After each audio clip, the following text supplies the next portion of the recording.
Hello students, आप सभी lockdown का पालन कर रहे होंगे और जैसा कि मैंने बताया था कि मैं आप लोगों के लिए टाइम टाइम पर आप लोगों की स्टडी को रेगुलर करने के लिए हम लोग वीडियो लेकर आएंगे। आज हम लोग पढ़ेंगे एंडोक्राइन जो ग्लैंड्स है, जो अंतःस्रावी सिस्टम हमने पढ़ा था कल। एक वीडियो के माध्यम से हमने बताया था कि कौन सी ग्लैंड्स या टोटल नंबर्स उनकी पोजीशन क्या है, उनके द्वारा जो मेन जो हार्मोन्स है वो कौन से हैं। आज हम लोग उसी चैप्टर का पार्ट सेकंड लेकर आए हैं और हम लोग जो वीडियो में जो फर्दर वीडियो आएंगे उसमें हम लोग क्या करेंगे कि पर्टिकुलर इंडिविजुअल जो ग्लैंड्स होंगी उनको हम लोग एक वीडियो के माध्यम से हम लोग दो ग्लैंड्स को हम लोग ब्रीफली जाकर समझेंगे, जिससे आप लोगों को उनको सही समझने में आसानी होगी। तो आज का हमारा जो एंडोक्राइन ग्लैंड्स जो हमारा जो पार्ट सेकंड यानी जो पार्ट सेकंड हम लोग पढ़ाने जा रहे हैं।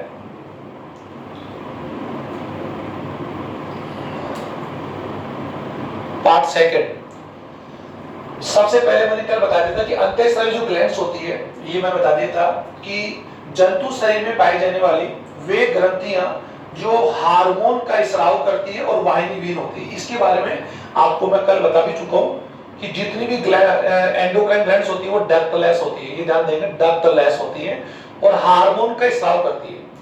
तो वाहिनीहीन होती है और ये अपने हार्मोन्स को सीधा ही हमारे जो ब्लड है उसके अंदर ब्लड में छोड़ती है और फिर ब्लड उसे टारगेट ऑर्गन टारगेट सेल तक लेकर जाता है। अब आज हम लोग हार्मोन के बारे में थोड़ा सा मैं एक्सप्लेन कर दूं बात कि हार्मोन अंतःस्रावी ग्रंथि यानी एंडोक्राइन ग्लैंड्स के द्वारा स्रावित एक रासायनिक पदार्थ है और ये हमारे भाषा में अगर बात हम करें इसका जो नेचर होता है ये प्रोटीनिक नेचर यानी कैसे प्रोटीनिक बॉडी होती है। और कल बता दिया था कि ज्यादातर हार्मोन प्रोटीन के बने होते हैं और प्रोटीन के बने हुए हार्मोन की अगर बात हम करें जैसे इंसुलिन की बात हम करें, वैसे तो ऑलमोस्ट जितने भी यू कह सकते हैं कि जो हार्मोन्स है वो प्रोटीनिक नेचर के होते हैं, लेकिन एक हार्मोन और एक जो जाइम जो सॉरी एंजाइम होता है उनमें डिफरेंट होता है। दोनों अलग अलग बॉडी है, अलग अलग उनका फंक्शन है। हार्मोन की बात हम कर सकते हैं, एंजाइम और हार्मोन के अंदर हम लोग डिफरेंस अगर देखें तो सबसे बड़ी बात है कि हार्मोन जो है उसका जो वेट होता है लो वेटेड होता है, यानी इसका वेट लो होता है, अणुभार जिससे अपने पास मॉलिक्यूलर जो वेट उसका कम होता है, इसका आकार भी छोटा होता है। एंजाइम का आकार बड़ा होता है, उसका जो नेचर जो होता है उसकी अगर यू कह सकते हैं वो कोलाइडी होती है, प्रोटीन होता है, लेकिन एंजाइम को बॉडी के अंदर हम लोग सिंथेसाइज कर सकते हैं यानी संश्लेषित कर सकते हैं और स्टोर भी कर सकते हैं। एंजाइम का फंक्शन सेल के अंदर होता है और किसी भी जितनी भी जो मेटाबॉलिज्म होती है या जो बायो रिएक्ट होती है उनके अंदर वो एक कैटलिस्ट का काम करता है। हार्मोन उससे डिफरेंट है। हार्मोन का बॉडी के अंदर सबसे पहली बात तो स्टोर नहीं हो सकता, यानी हार्मोन को बॉडी में हम लोग स्टोर नहीं कर सकते। अगर हम लोग बात करते हैं थायराइड हार्मोन जो कल मैंने समझाया था T3 और T4, थायरोक्सिन जो हार्मोन है उसका कुछ अमाउंट हम लोग बॉडी में स्टोर कर सकते हैं यानी संचय कर सकते हैं, बाकी अन्य हार्मोन्स का नहीं कर सकते। तो हम लोग आज हम लोग पढ़ रहे हैं तो हार्मोन प्रोटीन के बने होते हैं और कुछ हार्मोन अगर बात हम करते हैं प्रोटीन के डेरिवेटेड यानी प्रोटीन बॉडी के डेरिवेटेड, या तो प्रोटीन के डेरिवेट भी कर सकते हैं, डेरिवेटेड भी कह सकते हैं। और ये हार्मोन जैसे थायरोक्सिन थायरोक्सिन जो हार्मोन है यानी कैसे थायरोक्सिन जो हार्मोन है वो इसमें आएगा। थर्ड जो प्रकार का इनका जो नेचर हो सकता है वो हो सकता है लिपिड, जो मैंने आपको कल बताया था कि ये लिपिड फॉर्म यानी लिपिड जो फैट है उसके रूप में हो सकते हैं और इसमें बताया स्टेरॉइड नेचर की हो सकता है। स्टेरॉइड में अगर बात हमको जितने भी सेक्स हार्मोन्स की बात हम करें जैसे कि टेस्टोस्टेरोन हार्मोन की अगर बात हम लोग करें तो ये प्रोजेस्टेरोन हार्मोन है, यानी ये हार्मोन्स कौन से नेचर के होते हैं, स्टेरॉइड नेचर के होते हैं, यानी स्टेरॉइड के बने होते हैं। तो ये हार्मोन्स के बारे में। और सबसे बड़ी बात बता दूं कि हार्मोन का जो मेन फंक्शन अगर बात हम करें ये हमारी बॉडी के लिए केमिकल यानी कह सकते हैं hormone work as a chemical messenger, यानी कैसे इट प्रोवाइड या इट यू कह सकते हैं अगर कॉमन सी बात है it provide a message one to another organs या one gland to another gland, यानी ये एक ग्लैंड से दूसरे ग्लैंड तक एक केमिकल के रूप में, केमिकल तो इसलिए बोलते हैं कि केमिकल फॉर्म तो होता ही है और ये एक अंग से दूसरे अंग तक मैसेज जाता है, इसलिए हम लोग इसको केमिकल मैसेंजर भी कह सकते हैं। सबसे मेन जो बात मैं बता दूं कि हार्मोन का ये है कि हार्मोन बहुत ही कम अमाउंट के अंदर, यानी बहुत ही कम अमाउंट, अगर इसके अमाउंट अगर बात करें 0.00000 मोल, इससे कम अमाउंट में भी अगर इसकी मात्रा अगर होती है तो ये उस कंडीशंस के अंदर भी अपना जो वर्क जिसको होता है स्टिमुलेटिंग का काम होता है, इंड्यूस जो काम करता है, ये किसी ऑर्गन को जाकर मोटिवेट करता है बोल सकते हैं, या इंड्यूस करता है, जो कल मैं बता देता, ये स्टिमुलेट करता है, तो ये अपने कम अमाउंट में भी बड़ा फंक्शन कर सकता है। तो एक जो क्वेश्चंस मैं आप लोगों को दे रहा हूं, आप अपनी नोटबुक के अंदर इसको लिखेंगे, इसको पोस्ट करके, हार्मोन और एंजाइम के अंदर, हार्मोन और एंजाइम के बीच में जो मेजर डिफरेंस होते हैं वो आप लोग अपनी कॉपी के अंदर राइट डाउन करेंगे और उनको लर्न भी करेंगे। बहुत ही बेस्ट डिफरेंस होते हैं, ज्यादा नहीं, आप लोग मुश्किल 2 to 3 या 3 to 4 अगर डिफरेंट भी आप लोग कवर कर पाते हैं तो काफी कुछ होगा। तो मेन डिफरेंस अगर बात करें, एंजाइम प्रोटीन की बॉडी होती है, ये प्रोटीन बॉडी होती है। एंजाइम की बात हम करें, एंजाइम किसी रासायनिक या जैविक जो अभिक्रिया होती है उसमें 45 का काम करता है और उसके बाद में वो अपरिवर्तित होकर पुनः प्राप्त हो जाते हैं। हार्मोन्स अगर बात हम करें, हार्मोन किसी जैविक अभिक्रिया में यूज आने के बाद में वापस से पुनः प्राप्त नहीं होता, सबसे बड़ी बात है। एंजाइम्स कोशिका में ही होते हैं, कोशिका में ही इनका सिंथेसाइज होता है और एंजाइम्स कोशिका में ही वर्क करते हैं, राइट, ज्यादातर। और कुछ हार्मोन जो होते हैं जिस सेल में बनते हैं, जिस ऑर्गन में बनते हैं, वो वहां फंक्शन ना करके अनदर यानी किसी एक टारगेट सेल में जाकर वहां पर अपना फंक्शन करते हैं। इनका मेन फंक्शन होता है मैसेज को एक ऑर्गन से दूसरे ऑर्गन तक पहुंचाना। तो ये मेजर डिफरेंस आप लोग कर पाएंगे। एंजाइम का जो नेचर होता है वो प्रोटीन के होते हैं, लेकिन हार्मोन का जो नेचर हो सकता है वो प्रोटीन भी हो सकते हैं, लिपिड भी हो सकते हैं और स्टेरॉइड हो सकता है। तो ये इसका विशेष जो मैंने डिफरेंट आपको बताया वो अपनी कॉपी के अंदर आप लोग लिखेंगे। आज हम लोग ये बीच ही मैंने हार्मोन को ले लिया, तो आज हम लोग जो जिन 2 ग्लैंड्स को मैं लेकर आया आपको पढ़ाने के लिए, सबसे पहली ग्लैंड तो हम लोग बात करें अग्नाशय, पैंक्रियाज। तो एक सबसे बड़ी ध्यान दें कि पैंक्रियाज जो ग्लैंड्स है, यानी जो अग्नाशय जो ग्लैंड्स है, ये सबसे बड़ी बात मैं बता दूं, इसकी जो पोजीशंस है आप आराम से कल मैंने बता दिया था। इसकी पोजीशंस की बात हम करें, ये हमारी बॉडी में जो आमाशय, हमारी बॉडी का जो आमाशय एलिमेंट्री कैनाल का जो स्टमक होता है, स्टोमक जो होता है उसके नीचे पाई जाती है, और डेफिनेटली उसके साथ ही स्टोमक के पास, ये स्टोमक से जुड़ी हुई जो एक हमारी जो कह सकते हैं एलिमेंट्री कैनाल की जो इंटेस्टाइन शुरू होती है, स्मॉल इंटेस्टाइन, उसका जो प्रारंभिक भाग जिसे हम लोग ग्रहणी या डुडेनम कहते हैं, तो ग्रहणी का जो पास होता है, ग्रहणी का जो शेप है यू शेप होता है, बता दो आपको यू शेप में होती है। तो इसी यू शेप का जो पास, या मैं इसको इस प्रकार बता सकता हूं, ये मान के लो कि यानी दिस इज ए डुडेनम। इस डुडेनम की कह सकते हैं ये, या नहीं कह सकते हैं, कल मैं समझा था आपको ये अगर बात हम कर सकते, ये ग्लैंड्स है। तो ये जो ग्लैंड्स आप देख रहे हैं वो है दिस इज ए पैंक्रियास। तो ये डुडेनम का जो पास का सीध, यहाँ पर पास का मतलब यहाँ पर पास, यहाँ पर नियर वाला पास नहीं, लूप यानी लूप वाला पास बोल रहे हम लोग। ग्रहणी की जो दोनों भुजाएं होती है, उन दोनों भुजाओं के बीच जो अंदर का अणु वहां पर पाई जाती है। ओके, तो पैंक्रियास ग्लैंड की स्थिति होगी। पैंक्रियास ग्लैंड की बारे में बता दिया, ये अपने आप एक मिक्स्ड, कल मैं बता मिक्स्ड ग्लैंड है, यानी इसके अंदर एंडो एक्सो दोनों ग्लैंड्स के अगर बात कर सकते हैं, दोनों ग्लैंड्स के ही कर सकते हैं, इसमें कंपोनेंट्स पाए जाते हैं। तो सबसे बड़ी बात इसको समझाने के लिए बता दूं कि इस ग्लैंड का ज्यादातर जो भाग होता है, यानी अगर बात अगर 90% जो भाग होता है, 90% जो पार्ट होता है वो तो बना होता है एसिनाई सेल से। ये ध्यान दें, एसिनाई सेल से बना होता है, एसिनाई सेल से बना होता है। और ये एसिनाई ग्लैंड से बना हुआ इस ग्रंथि का जो भाग होता है वो डाइजेस्टिव, यानी सीधी बात आप बोलेंगे डाइजेस्टिव जो जूस है, जिसे अपनी भाषा बोल सकते अग्नाशय रस, पाचक एंजाइम या पाचक रसों से युक्त या पाचक एंजाइमों से युक्त फ्लूइड जो वो छोड़ा जाता है। और ये अग्नाशय रस का स्राव छोटी आंत में होता है जहां पर भोजन का डाइजेशन होता है। तो ये इसका जो 90% भाग है, यानी जो इसका एक्चुअल में कौन सा भाग है, एक्सोक्राइन। कौन सा भाग है, एक्सोक्राइन, यानी इस ग्लैंड का जो एक्सोक्राइन जो भाग है वो बड़ा होता है और 90% होता है। और वो ऑलमोस्ट एक बात हम कर सकते हैं कि ये एसिनाई ग्लैंड से बना होता है, एसिनाई सेल से बना होता है। और इस भाग के द्वारा अग्नाशय रस का स्राव या अग्नाशय रस का अगर बात करते हैं सीक्रेट होता है, ओके, सेक्रेशन भी कह सकते हैं। और ये अग्नाशय रस जो होता है, जिसे अपनी भाषा में कह सकते हैं पैंक्रियास फ्लूइड कह सकते हैं, वो हमारे डाइजेस्टिव में सबसे इंपॉर्टेंट रोल प्ले करता है। यानी इट इज इंपॉर्टेंट या it is a specific character of the pancreas fluid या पैंक्रियास डाइजेस्टिव जूस का जो मेन फंक्शन है, it is help in digestion system या डाइजेस्टिव जो प्रोसेस में हेल्प करता है। अब इसका जो अभी हम लोग एंडोक्राइन और एक्सोक्राइन के बारे में ज्यादा डिस्कस नहीं करेंगे। तो अब इसका जो सेकंड जो पार्ट है वो होता है सर एंडोक्राइन। एंडोक्राइन, और एंडोक्राइन होने की वजह से कह सकते हैं एंडोक्राइन में इसमें डक्ट नहीं होगी, इसमें डक्ट्स होगी, कॉमन सी बात है, और ये डक्टस होगा, और ये अप्रोक्सी बात हम कर सकते हैं 1 to 10%, यानी इसका 1 to 10% जो भाग होता है वो एंडोक्राइन ग्लैंड से। मैंने यहाँ पर एंडोक्राइन ग्लैंड्स को ही दिखाया, यानी एंडोक्राइन ग्लैंड्स की यहाँ पर मैंने क्या, ठीक है, section TS and transfer section दिखाया।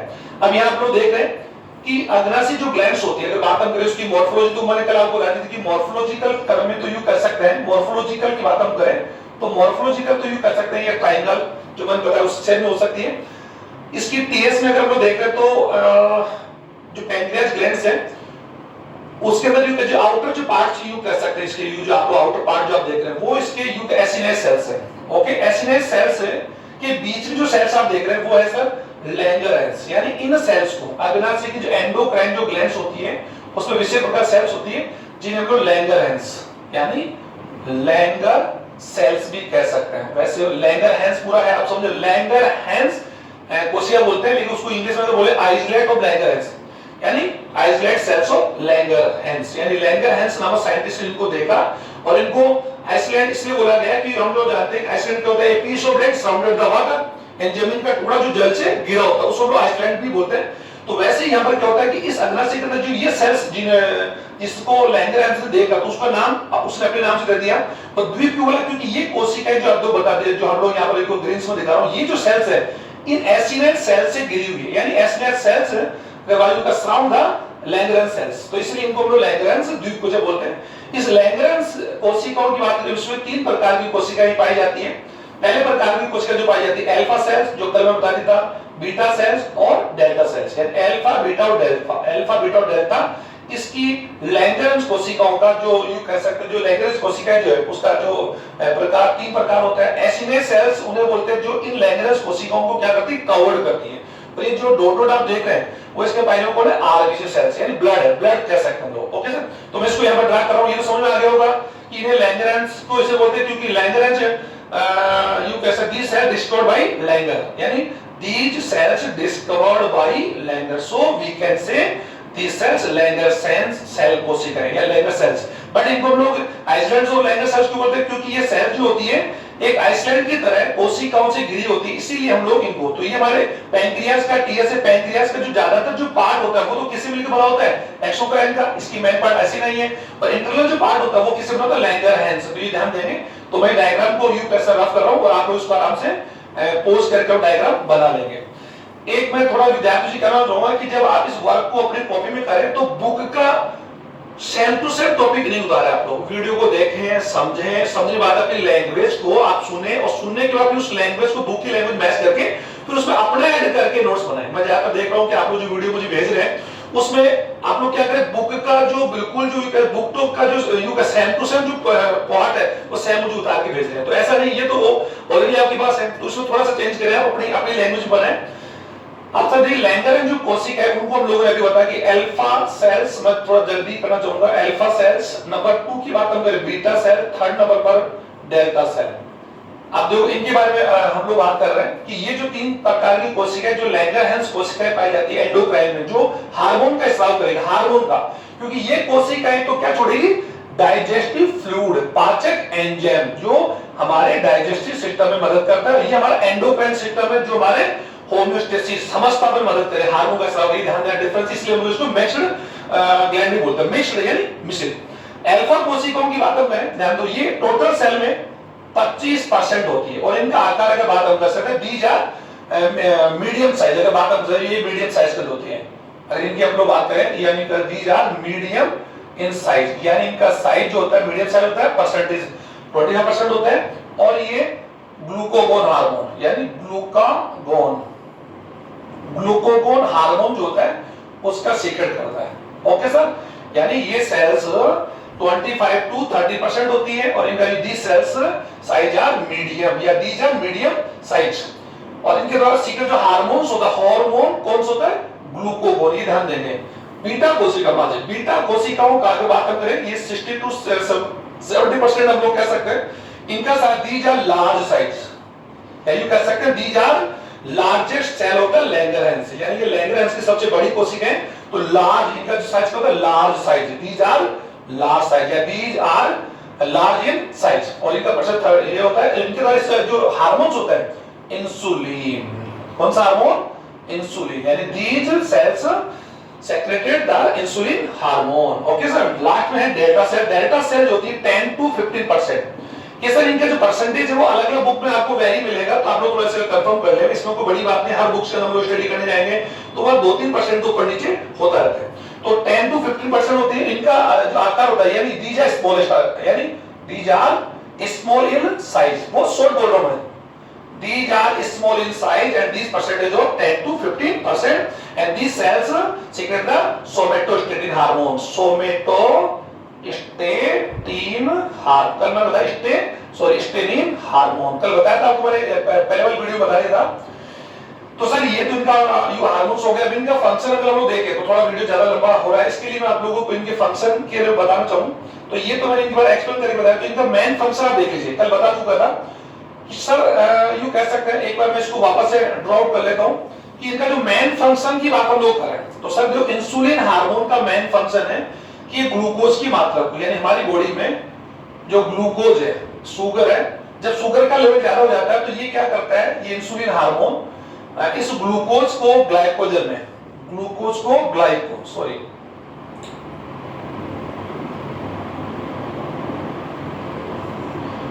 ग्लाइकोजन ग्लाइकोजन के अंदर चेंज कर देगा, और ग्लाइकोजन को चेंज करने का मीन होगा कि ग्लूकोज के लेवल को बढ़ने से रोकेगा। ये जो प्रोसेस है उस प्रोसेस को बोलते हैं ग्लाइकोजेनेसिस। ग्लाइकोजेनेसिस इस फॉर्मेशन को क्या बोलते हैं, ग्लाइकोजेनेसिस, यानी कैसे ए फॉर्मेशन बाय विच या a process by which glucose convert into glycogen, this called as glycogenesis. ये वर्क जो होता है, जो अगर कॉमन सी बात है, ये वर्क इंसुलिन हार्मोन करता है। कौन सा हार्मोन करता है, इंसुलिन हार्मोन। लेकिन जब ग्लाइकोजन का लेवल जब बढ़ जाता है और उसकी आवश्यकता हो कमी ग्लूकोज बढ़ती है, तो इस ग्लाइकोजन को वापस से, यानी ग्लाइकोजन को वापस से ग्लूकोज में चेंज कर दिया जाता है, ग्लूकोज में वापस चेंज कर दिया जाता है। उस प्रोसेस को हम लोग बोलते हैं ग्लाइकोजेनोलाइसिस, यानी ग्लाइकोजेनोलाइसिस।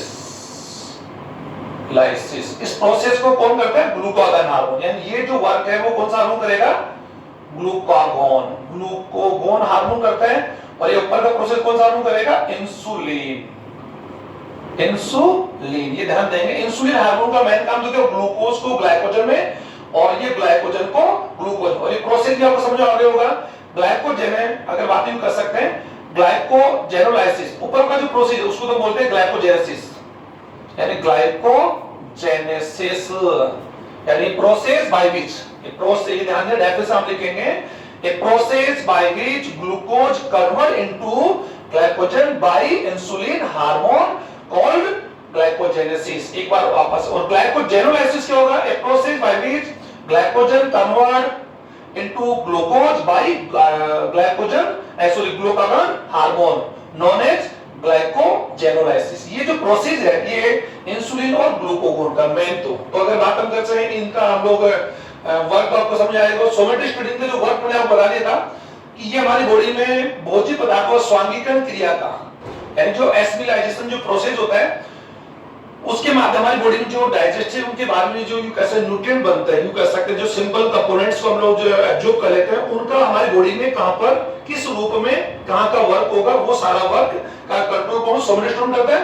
और सोमेटोस्टेटिन जो हार्मोन है वो इन दोनों हार्मोन के इनहिबिशन का, यानी इनहिबिटर, यानी इनके लिए निरोधक का कार्य भी करेगा, जो कल मैंने आपको बता दिया था। अब सर इसमें एक थोड़ा सा लास्ट में फाइंड बताना जो इन जो हार्मोन्स की इफेक्ट की बात हम लोग कर रहे हैं सर, इफेक्ट की बात हम सबसे पहले बात यूं कर सकते हैं, इंसुलिन का अगर बात हम करते हैं, इंसुलिन हार्मोन का अगर हम लोग यूं कर सकते हैं या यूं कर सकते हैं, the disease caused by insulin, यूं कह सकते हैं इंसुलिन डेफिशिएंसी, या इंसुलिन हार्मोन की जब कमी होगी, इंसुलिन हार्मोन की कमी से जो डिजीज होती है वो मैं आप लोगों को बताना चाहूंगा, आप समझ होंगे। यू कह सकते हैं the disease caused by you कह सकते हैं इंसुलिन डेफिशिएंसी, इंसुलिन की कमी से कौन सा रोग हो सकता है। तो सर कॉमन सी बात है, अगर इंसुलिन की हमारी बॉडी के अंदर कमी होगी, एक बात बताना चाहूंगा, इंसुलिन ग्लूकागोन दोनों हार्मोन का स्राव हमारी पैंक्रियास ग्लैंड करती है, लेकिन इन दोनों हार्मोन का जो वर्क जो है या जो इनका टारगेट है जहां पर ये जाकर वर्क करेंगे वो सर हमारे बॉडी का पहले कौन सा है? लिवर। लिवर, क्योंकि ग्लाइकोजेनेसिस, ग्लाइकोजेनोलाइसिस और ग्लूकोनियोजेनेसिस, यूरियोजेनेसिस, ये जितने लिपोजेनेसिस, ये जितने प्रोसेस होता है ये सारे हमारे लिवर में होता है, क्योंकि लिवर हमारे बॉडी का एक केमिकल फैक्ट्री है जो वहां पर भोज्य पदार्थ, जितने भी भोज्य पदार्थ होते हैं उन भोज्य पदार्थों को यू कैसे स्टोर किया जाता है, ये ध्यान रखने की बात है जो हम लोग डाइजेस्टिव सिस्टम में मैं आपको एक्सप्लेन करूंगा। तो दोनों हार्मोन्स हमारे बॉडी में जाकर कहां पर वर्क करेंगे? लिवर। ओके, और उन मैकेनिज्म का नाम मैंने बता दिया, ग्लाइकोजेनेसिस, ग्लूकोनियोजेनेसिस, ग्लाइकोनियोजेनेसिस और लिपोजेनेसिस, यूरियोजेनेसिस, चार का प्रोसेस है जो वी विल रीड या नेक्स्ट फर्दर वीडियो। सर इसकी कमी की बात हम करें, अगर इंसुलिन हार्मोन की कमी होगी तो कॉमन सी बात अगर हम कर सकते हैं ग्लूकोज जो होगा, यानी ग्लूकोज जो शुगर होगा वो ग्लाइकोजन में चेंज नहीं होगा, ये ध्यान दें, ग्लाइकोजन में चेंज नहीं होगा, क्योंकि इसे चेंज कौन करता है? Insulin hormone, sorry insulin hormone ही ऐसा करता है, इंसुलिन हार्मोन ऐसा करता है। लेकिन अगर इंसुलिन हार्मोन की अगर डेफिशिएंसी होती है तो ग्लूकोज को ग्लाइकोजन में चेंज नहीं होगा, और ऐसी कंडीशन में हमारे ब्लड में यानी हमारी बॉडी के अंदर जो रक्त है उसमें ग्लूकोज का लेवल क्या हो जाएगा? हाई हो जाएगा, और व्यक्ति डायबिटीज से, किससे? डायबिटीज, जिसे आप लोग बोलते हैं मधुमेह, मधुमेह, डायबिटीज, डायबिटीज, और डायबिटीज का दूसरा नाम क्या होगा? Diabetes mellitus, diabetes mellitus. ये ध्यान दें, इस रोग का अगर बात करें डायबिटीज मेलिटियस का सीधा सीधा मतलब है कि व्यक्ति के बॉडी का जो शुगर लेवल होता है उस शुगर लेवल बढ़ जाता है, और कल बता दिए कि नॉर्मल व्यक्ति में शुगर लेवल 60 to 120 या 150 यू कह सकते हैं मिलीग्राम तक हो सकता है, लेकिन इसी मात्रा अगर इंसुलिन हार्मोन की कमी होगी, डेफिशिएंसी होगी तो शुगर का लेवल बढ़ जाएगा, और शुगर लेवल बढ़ जाएगा तो व्यक्ति में डायबिटीज होगी, और डायबिटीज एक जेनेटिक डिजीज है, डायबिटीज एक खतरनाक डिजीज है, और आज की जनरेशन में आज इस प्रकार का हमारा खान पान हो गया है, पॉल्यूटेड खाना खा रहे हैं, लैक ऑफ एक्सरसाइज है, स्ट्रेस इन आवर प्रोफेशन है, जितने तो इसकी वजह डायबिटीज आज ज्यादा, यानी हमारी India, not only in India, whole world suffer with diabetes. ये ध्यान देने की आवश्यकता है, डायबिटीज एक खतरनाक जेनेटिकल डिजीज है, इसके लिए भी मैं एक अलग वीडियो बनाऊंगा आपके लिए। तो डायबिटीज मेलिटिस डिजीज है, ये ध्यान देंगे इंसुलिन हार्मोन की कमी से। अब इसके अलावा बात हम इफेक्ट तो आप अपनी बुक से भी देख सकते हैं, छोटा मोटा और बता सकता हूं। इंसुलिन हार्मोन की अगर ज्यादा कमी होती है तो कॉमन सी बात बता दूं कि ज्यादा कमी अगर हो जाती है तो कॉमन सी ग्लूकोज का लेवल बढ़ जाएगा, तो ग्लूकोज की लेवल बढ़ जाने की वजह से व्यक्ति की अगर हो सकता है कि शरीर में सूजन आ जाना, या फिर हो सकता है कि व्यक्ति को लंबे समय के लिए कोमा में चले जाए, ये कई प्रकार डिजीज हो सकती है, कोमा में भी जा सकता है। अब ये तो सर इसकी यू कह सकते डेफिशिएंसी हो रहा है, अगर इसकी यू कह सकते हैं इसकी अधिकता से, अगर इसकी अधिकता हो जाएगी तो अगर इस हार्मोन की अधिकता हो जाएगी तो ये ग्लूकोज को, कॉमन सी बात, जितनी बॉडी में जो ग्लूकोज होगी उस पूरी ग्लूकोज को ग्लाइकोज में चेंज कर देगा। तो रक्त में जितनी मिनिमम ग्लूकोज की हमें नीड होती है, क्योंकि ये हमारी बॉडी को क्या प्रदान करती है? मैंने बताया था एनर्जी, तो एनर्जी के लिए इसका होना इतना जरूरी है, तो पूरी ग्लूकोज को ग्लाइकोज में चेंज कर देगा, तो बॉडी के अंदर या ब्लड में एनर्जी की बिल्कुल कमी हो जाएगी, जिससे व्यक्ति सुस्त हो सकता है, उसकी मेटाबॉलिज्म रेट घट सकती है, भूख नहीं लगना, पाचन का गड़बड़ा जाना, है ना, ये एक डिजीज हो सकती है, जिसको आप लोग अपनी बुक से भी आप लोग तैयार कर सकते हैं। तो ये तो मैंने बेसिकली आपको बता दिया। ग्लाइकोजन जो ग्लूकागोन हार्मोन है उसका डिफर पड़ेगा, कौन सी बात है, इस हार्मोन की अगर कमी होगी तो इसका जो उल्टा प्रोसेस है मैं बता देता, ये क्या करता है, ग्लाइकोजन को ग्लूकोज में चेंज करता है, अगर इसकी डेफिशिएंसी होगी तो ये इसको चेंज नहीं कर पाएगा, कौन सी बात है। तो ये आप लोग एक कुछ मिला जुला के इनका वर्क है, तो आप लोग उसको अपने बुक से भी देख सकते हैं। ओके सर, तो ये डायबिटीज सॉरी ये आपकी पैंक्रियास ग्लैंड का जो टॉपिक है मैंने एक्सप्लेन किया। अब हमारा जो नेक्स्ट जो ग्लैंड्स मैंने यहाँ पर लिया एड्रिनल ग्लैंड्स, थोड़ा सा हम लोग जल्दी इसको पढ़ें। एड्रिनल ग्लैंड, सर देखो इस ग्लैंड की पोजीशन की बात हम करें, आप लोग ध्यान दें, इसकी पोजीशन की बात यूं कर सकते हैं ओवर टू, अगर बात यूं कर सकते हैं ऑन भी कर सकते हैं, ओवर टू किडनी, यानी हमारी बॉडी की किडनी या व्रकों पर पाई जाती है। इसका जो आकार मैं बता देता हूं, यू कह सकते हैं ये जो फ्लैटेड ये चपटी होती है, एंड सेफ अगर बात यूं कर सकते हैं तो दिस इज ए कैप, यानी यू कह सकते हैं कैप साइज, टोपीनोमा कह सकते हैं, टोपीनोमा। ओके सर, इसको लेकर अगर हम लोग इसका जी नंबर्स की बात हम करें, ये दो नंबर्स यानी दो है, एक पैर के अंदर पाई जाती है, दोनों किडनीज के ऊपर पाई जाती है, जिसको मैंने यहाँ पर दिखाने का प्रयास भी किया है। ये किडनीज है, किडनीज हम लोग आगे जब हमारा चैप्टर हम लोग पढ़े एक्सक्रेशन पढ़े उस अंदर उसमें मैं आपको ढंग से ही और कर रहा हूं। अभी किडनीज को हम लोग नहीं देख पाए, किडनी के ऊपर है ये, तो हमें किडनी के बारे में अब डिस्कस नहीं करेंगे।